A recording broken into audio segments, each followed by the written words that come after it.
Bonjour Serge, Bonjour Camille. vous êtes directeur du Clémy et vous vous occupez d'aiguiser l'esprit critique des plus jeunes. Quel est votre travail au quotidien?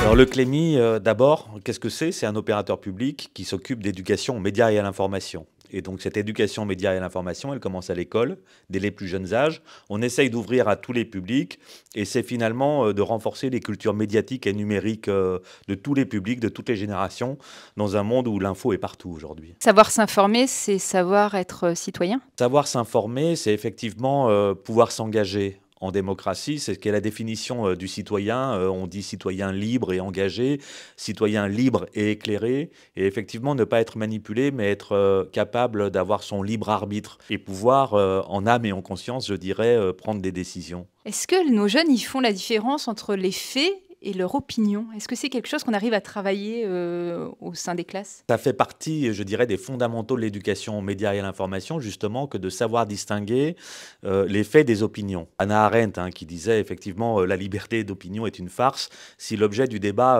ne s'appuie pas sur les faits eux-mêmes.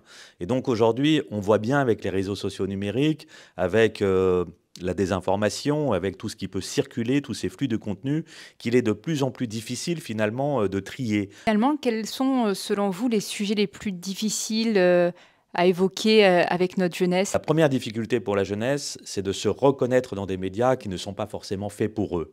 Et donc, il peut y avoir une injonction de la société de dire à ces jeunes intéresse-toi à l'information générale. Ensuite, ils ont besoin, ces jeunes, d'information. L'information est consubstantielle à l'humain, à l'animal social qu'est l'humain. Et donc, à partir de là, il faut qu'ils se reconnaissent, qu'ils reconnaissent les centres d'intérêt.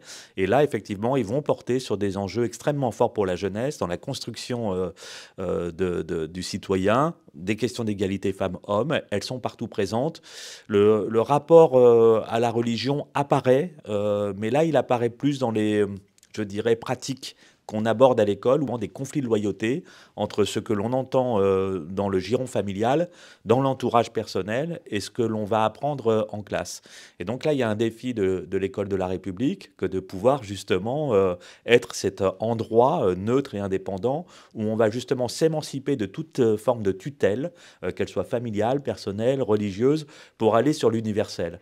Et donc là-dessus, l'école a un rôle évidemment central, et c'est sans doute la raison pour laquelle l'éducation aux médias est si importante aujourd'hui.